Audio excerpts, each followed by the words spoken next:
Bonjour à toutes et à tous, bienvenue sur le plateau de la matinale de TV Vendée. Très heureux de vous retrouver en ce début de journée. Nous sommes le mercredi 20 décembre 2023.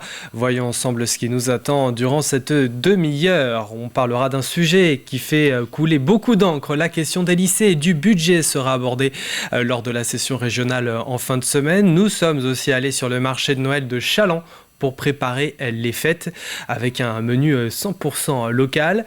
En parlant de produits vendéens, nous nous intéressons à l'enquête qui est de connaître l'attachement des habitants à ce patrimoine culinaire afin d'obtenir une IGP. Je parle là du Préfou. Il s'agira également de Symphonia Productions, l'association grandit. Depuis mars 2023, elle possède son propre atelier de costumes. 2 spectacles se préparent d'ailleurs, on en parle en fin de JT. À retrouver le plus de l'info également, le ciné de la semaine, mais aussi l'extrait du jour. Aujourd'hui, il s'agit du 3e épisode de Noël au fourneau. Ce sera donc dans un quart d'heure. Le jeu de la semaine a remporté un coffret qui nous vient de la Savonnerie des Collines à Saint-Marc-la-Réorthe, notre partenaire cette semaine. Pour cela, il faudra répondre à la question que je vais vous poser tout à l'heure, répondre correctement à cette question. Le 3e indice arrivera également pour vous aider. Avant tout ça, passons aux prévisions météo du jour. Il va faire plutôt beau en ce début de journée malgré l'arrivée des nuages par l'ouest. En revanche, on constate que le thermomètre reste frais, surtout à l'est du département. On compte entre 5 et 8 degrés. Cet après-midi, ça se couvre. Les nuages seront bien plus présents et le soleil plus timide. Les températures restent plutôt stables. Au meilleur de la journée, il fera en moyenne de 10 à 11 degrés. Les marées maintenant, la prochaine pleine mer, c'est ce matin à 10h50, ensuite dans la soirée à 23h50 et pour ce qui est de la marée basse, ce sera en milieu d'après-midi, plutôt fin d'après-midi à 16h40, coefficient marée 59, 57 aujourd'hui. Pour ce qui est des marchés, les marchés alimentaires du jour, sur notre carte, on peut voir qu'il y en a un peu partout dans le département le mercredi. Comme vous pouvez le voir, on peut en trouver à Saint-Pierre-du-Chemin, Angles, mais aussi Bellevigny et La Roche-sur-Yon, à Trèze-Septier, plus au nord également. Nous sommes le mercredi 20 décembre 2023 et le 20 décembre, nous souhaitons bonne fête aux Théophile, Brahim et Jamil. Journée internationale de la solidarité humaine, elle a été voulue pour nous rappeler son importance dans les objectifs internationaux, les programmes d'action et les accords multilatéraux. 2 sportifs fêtent leur anniversaire. Kylian Mbappé qu'on ne présente plus à 25 ans. Julien Beneteau, l'ancien tennisman, médaillé de bronze au JO de Londres en 2012 à 42 ans. J'ai le dicton du jour. Au vin de Noël, les jours rallongent d'un pas d'hirondelle. 17h20, c'est l'heure à laquelle le soleil va se coucher. Justement, ce mercredi, la nuit va tomber 1 minute plus tôt par rapport à hier. Voilà pour les quelques infos pratiques. Place au journal 100% Vendée de la rédaction. C'est parti.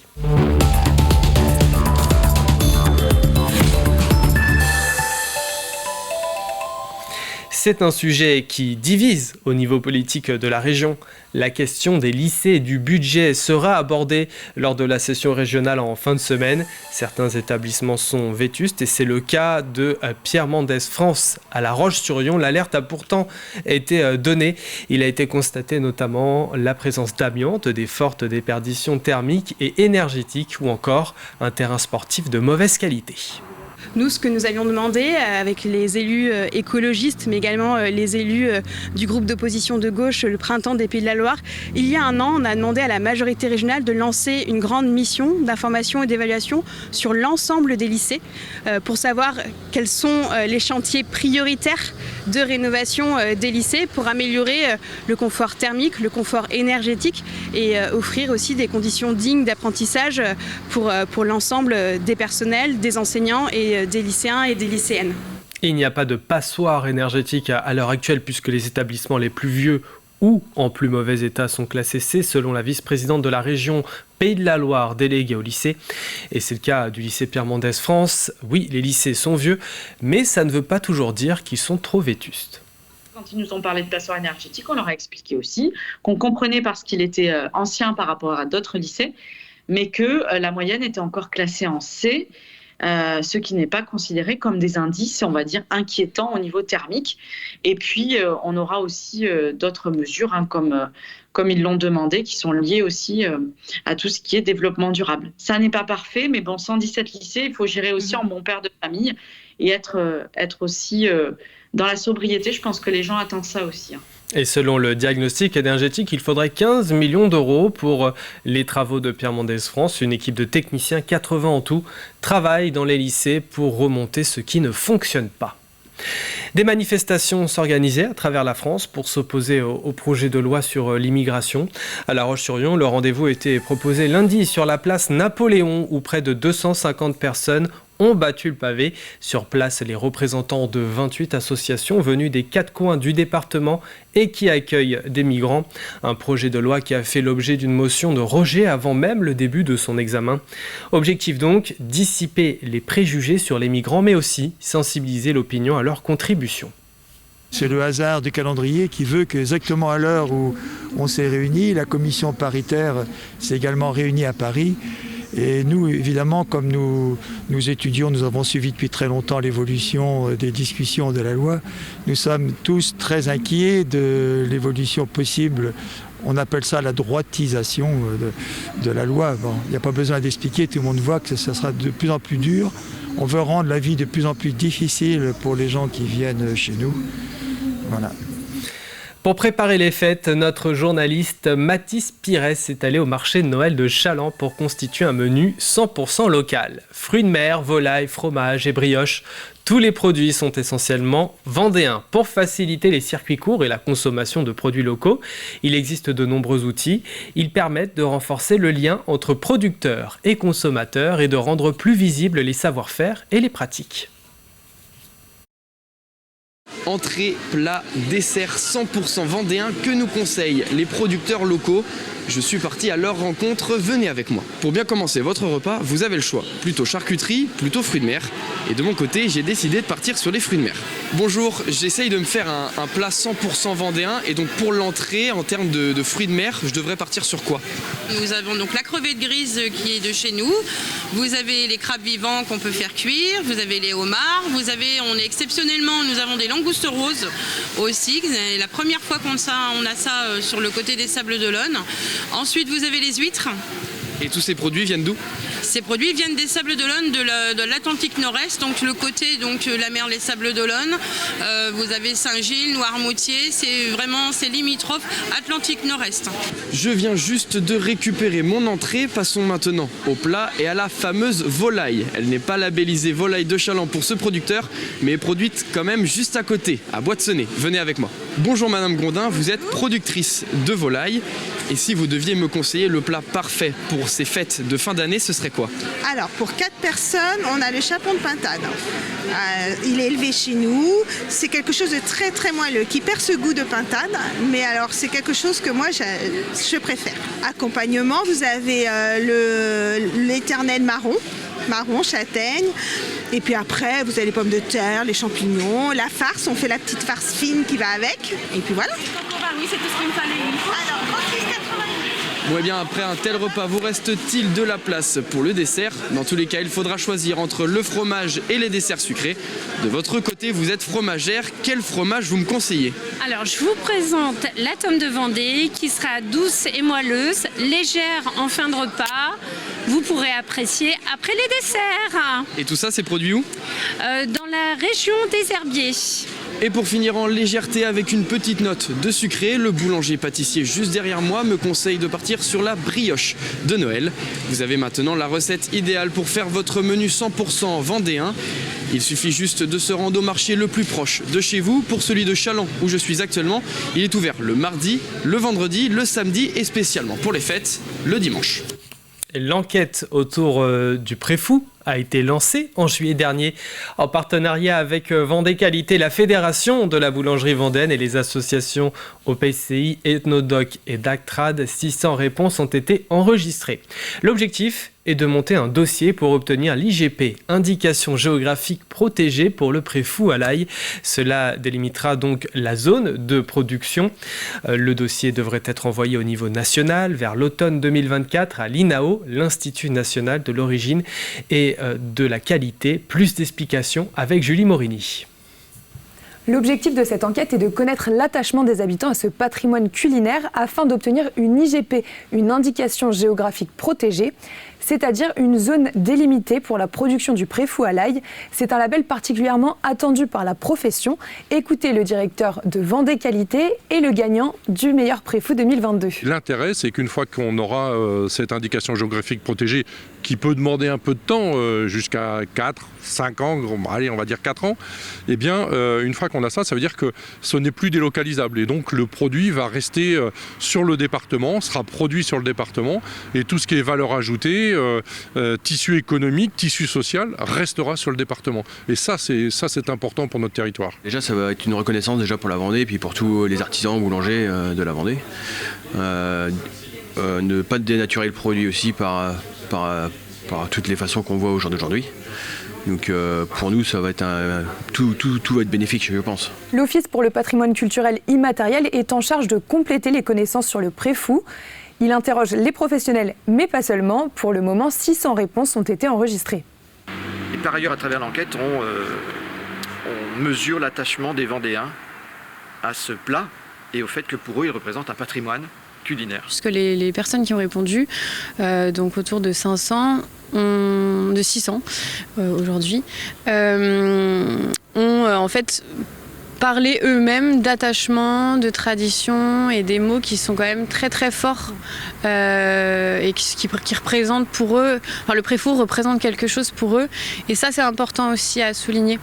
Les prochaines étapes maintenant seront de rencontrer les témoins de ce patrimoine et de constituer le dossier. Il sera transmis à l'INAO, l'Institut national de l'origine et de la qualité, à l'automne 2024, puis transmis aux instances européennes. Si vous souhaitez participer à cette enquête, vous pouvez trouver le questionnaire sur Internet.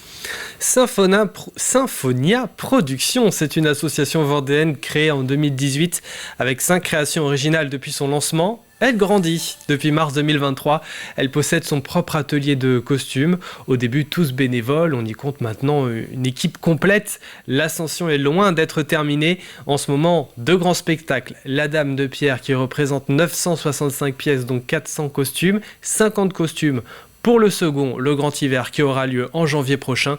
Découverte en coulisses avec Colline Davy. Pour avoir un bon spectacle, il faut de bons acteurs, une bonne musique, mais surtout de bons costumes.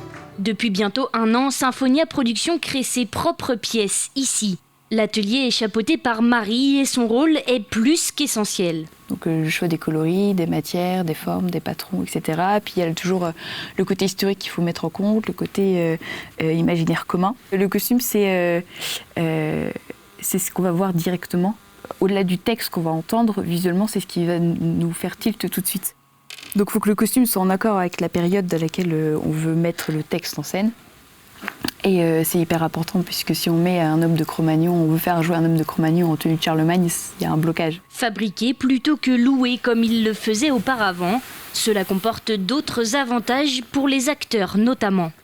Okay. On peut venir dans la costumerie pour pouvoir essayer les costumes.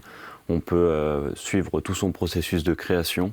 On peut même, pour certains, participer à l'élaboration du costume, au choix des couleurs, au choix de comment est-ce qu'on va l'interpréter dans l'histoire. Et donc c'est vrai que c'est une vraie chance d'avoir des costumes qui sont beaux et où les comédiens se sentent à l'aise. Et s'ils sont à l'aise dans leurs costumes, ils seront beaucoup plus à l'aise sur scène. Donc oui, ça participe à la qualité du spectacle. Symphonia Productions possède aussi son atelier de décor. Avec les costumes, ce sont donc 2 éléments qui s'adaptent désormais au spectacle et non l'inverse. Et l'ascension est loin d'être terminée. Ça nous permet de mettre en commun des costumes pour différents spectacles. Donc chaque fois qu'on fait un costume, voilà, au-delà du spectacle dans lequel il va servir pour la première fois, on pense déjà à tous les spectacles qu'on va faire dans les années qui viennent. Et le costume va pouvoir être réutilisé comme ça dans de multiples spectacles au fur et à mesure du temps. Oui, peut-être qu'un jour on ouvrira notre propre salle de spectacle aussi, mais bon, pour l'instant on se concentre sur tout ce qui est nécessaire pour vraiment créer nos spectacles et les faire tourner ensuite dans le plus de villes possible. Pour retrouver ces costumes, rendez-vous en janvier à La Roche-sur-Yon pour le Grand Hiver. La Dame de Pierre se jouera, elle, au Vent d'Espace en février 2025. Et voilà pour l'essentiel de l'actualité en Vendée, vous savez tout. On poursuit avec les prévisions météo détaillées de ce 20 décembre. Il va faire beau en ce début de journée, malgré quand même, on peut le dire, l'arrivée des nuages par l'ouest. le temps restera sec. En revanche, on constate que le thermomètre reste frais, surtout à l'est du département. Vous comptez en ce début de journée 4 degrés dans les rues des Herbiers, 5 à Montaigu-Vendée, La Roche-sur-Yon, Luçon et Pouzauges, 5 degrés également du côté de la Faute-sur-Mer, 8 à Beauvoir-sur-Mer, les Sables d'Olonne et pour Noirmoutier. Il fera un petit peu plus doux quand même proche du littoral. Cet après-midi, ça se couvre donc, les nuages seront bien plus présents, le soleil plus discret, plus timide. Concernant les températures, au plus doux, nous irons entre 10 et 11 degrés. Demain, le ciel va se voiler et des pluies seront possibles localement, mais les températures vont remonter. Nous entrons donc dans la deuxième partie de cette édition. À suivre le plus de l'info, il y a le ciné de la semaine, également direction Mortagne-sur-Sèvre. Aujourd'hui, nous vous montrons un passage également du prochain numéro de Noël au fourneau, qui sera d'ailleurs diffusé ce mercredi. Et nous vous offrons un lot qui nous vient de la savonnerie des Collines dans le jeu, notre partenaire cette semaine. La question arrive, le troisième indice également. Mais avant tout ça, on passe au plus de l'info.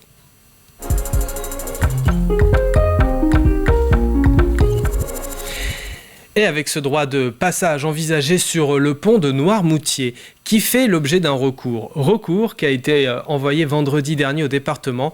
Une consultation auprès de la population et un vote devrait avoir lieu.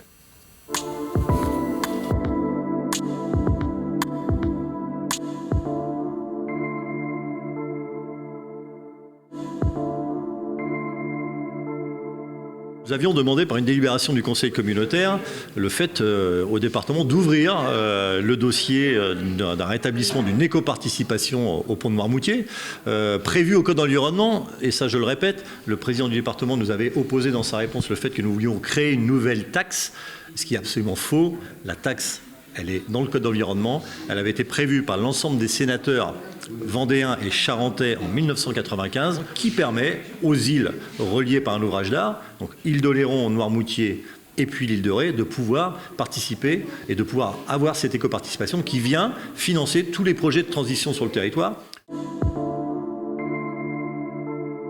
Que nous avons demandé un recours gracieux pour commencer, parce que quand il y a une délibération en communauté de communes, le conseil départemental, c'est le règlement, et heureusement que ça encadre les cadres de loi et la façon de fonctionner des collectivités, ils doivent nous répondre par une délibération, c'est-à-dire passer par le vote de l'ensemble des conseillers départementaux, ce qui aujourd'hui n'a pas eu lieu. On a eu juste une réponse du président du département qui s'est exprimé pendant une séance plénière sans faire voter le fait qu'il refusait d'ouvrir le débat. Consultation citoyenne, ouverture de dossier, un dossier technique et financier sur coût-bénéfice pour voir où on va. Et puis sereinement, après, on prendra entre notre âme et conscience le temps de délibérer, de porter ce projet. Et donc si on respecte ce protocole et qu'on respecte la volonté des Noirmoutrins, nous n'opposerons pas à assister à toutes les réunions et à co-construire ce beau projet. Parce que au cœur du sujet, je pense que c'est le vent de l'histoire. Peut-on opposer à une île de vouloir accélérer sa transition pour avoir une empreinte environnementale qui soit quand même meilleure qu'elle l'est aujourd'hui? C'est exactement ce qu'on nous demande au national. Accélérer la transition, ce que veut l'État. Et aujourd'hui, on a des outils, ils sont prévus depuis 1995 au Code de l'environnement, et en quelque part, on nous les refuse. Voilà. Le Gouas, ça fait partie du même dossier. Alors on nous oppose le fait qu'il y ait un report de circulation. Ce n'est pas tant la circulation sur le Gouas qui pose problème, c'est la gestion elle-même du Gouas. Vous savez très bien que toutes les grandes marées et tout l'été, c'est des milliers de voitures qui sont garées sur l'estran. Et là, il y a un problème de responsabilité. C'est quand même, les voitures sont des pollueurs notables, donc elles sont sur l'estran, sur notre biomasse, et donc à 100 mètres des parcs à huîtres. Donc c'est une totale hérésie environnementale. Donc on le réclame depuis longtemps de régler ce problème-là. Et je pense que même au niveau des préfets et sous-préfets, ils ont cette notion. Le sous-préfet s'était exprimé en disant que c'était quand même un gros dommage à l'environnement qui était causé sur cette gestion du Gouas. Donc ouvrons le dossier là aussi sereinement.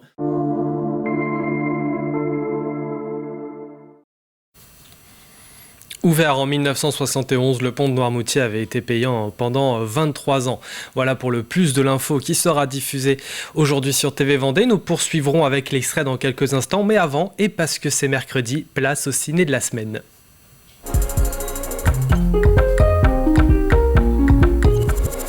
Coup de projecteur aujourd'hui sur le piment du côté de Mortagne-sur-Sèvre. Présentation de ce cinéma qui recherche des bénévoles et des projets également. Notre association dépend donc de familles rurales. À Mortagne, donc, nous gérons le cinéma qui fait partie de Balade Image, c'est-à-dire un cinéma itinérant. Notre association comprend une trentaine de bénévoles qui sont répartis donc dans des fonctions différentes. Il y a la partie projecteur sous installation, chargement des films. Il y a aussi les projectionnistes, dont je fais partie également. La caisse, le contrôle des tickets, la commission choix de films, la réalisation des bandes annonces et puis la mise à jour de notre site internet.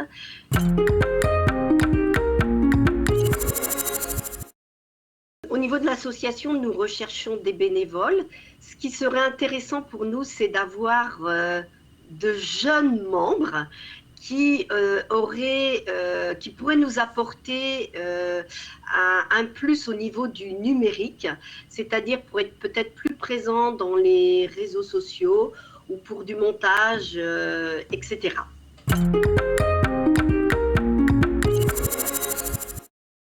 En tant qu'association, nous voulons apporter une diversité, c'est-à-dire de se tourner de plus en plus vers des films d'art et d'essai et également vers des films documentaires qui puissent concerner le territoire.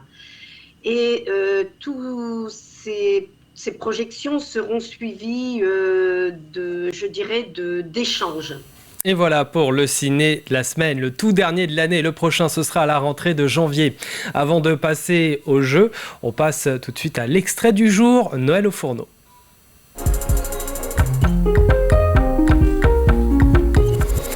Après la tatin d'hiver, une autre recette va vous faire saliver, j'en suis sûr. Celui du filet mignon de porc au morille. Nous retrouvons tout de suite Fanny et Jean-Pierre dans cet extrait de l'épisode 3 de Noël au fourneau. Alors, à savoir que la morille, c'est uniquement là pour donner du goût. Voilà, donc on prend de la morille déshydratée. Qu'on trouve en magasin. Mais il faut chercher un peu, c'est pas évident. C'est pas toujours simple. Non, mais il y en a. Morille séchée, déshydratée. Donc on la réhydrate dans l'eau, puis après on la presse bien. Et ça a le don de parfumer avec un goût de boisé la sauce qui va bien avec cette recette de filet mignon. Très bien. Voilà. Alors, par quoi on commence généralement ? D'abord, admirer les filets mignons de chez mon cousin Joubert du Fouillet, qui est un des derniers distributeurs de vrais produits charcutiers de la découpe, la maison Joubert. Et alors, voilà. La maison Joubert, c'est situé au Fenouillet, c'est le seul distributeur il reçoit ses cochons labellisés et il les détaille et il les vend un petit peu partout à gauche, à droite. Combien de temps de cuisson un filet mignon ? Alors, le filet mignon, la cuisson... On va procéder à la cuisson après. Et au toucher. Quand c'est mou comme ça, vous voyez, bon, les filets mignons, évidemment, ils sont crus. Mais après, au fur et à mesure de la cuisson, au toucher, on va voir s'ils sont cuits ou pas. À savoir qu'il ne faut pas les faire trop cuire. Ça peut se manger rosé. Ouais, sinon ça rosé. Ah, ça ne sera jamais dur, c'est les filets mignons. C'est comme dans le filet de bœuf, hein, c'est à l'intérieur des côtes. Ça ne sera jamais dur. Comme il n'y a pas de gras, il faut en apporter dans la cuisson. D'accord. De façon à ce que ce soit abondant. D'où le beurre. Et là, quand même, je m'excuse, mais un peu de crème. Hein. Oui, mais ça, c'est ta réputation, on est d'accord. On ne peut pas survivre sans crème. Allez, on va commencer alors. Bon, alors voilà. Donc, les filets mignons. On va les saupoudrer d'herbes de Provence. Oui. Tac, de l'herbe de Provence. Et de paprika. Voilà. Et le paprika, faut bien le doser ou pas ? Parce que ça peut être alors fort, là, le paprika, c'est un goût relativement neutre, c'est très bon. Donc on les retourne, on saupoudre et on remet des herbes de Provence dessus, voilà. Allez, moi, je vais faire le paprika. Et le paprika, voilà. Le paprika, clac, clac, clac, clac, clac. Voilà, alors donc pour accompagner cette recette, il nous faut des champignons de Paris. Voilà. Faire attention aux noix. Voilà, alors faut pas les émincer trop fin, c'est pas la peine. Il faut que le champignon il garde un petit peu de façon, en plus, il se texture. Ouais, ça réduit beaucoup. Et puis il faut garder un petit peu de l'épaisseur, ça donne du goût. Et ce nouveau numéro est à retrouver dans son intégralité aujourd'hui sur TV Vendée. Avant de nous quitter, on passe au jeu. C'est parti.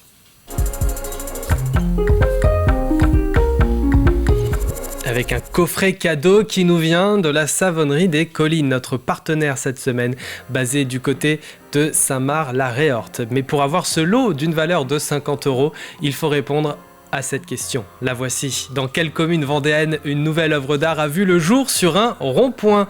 Nous cherchons là une commune. Je reprécise bien, 5 indices tout au long de la semaine. Donc voici le 3e.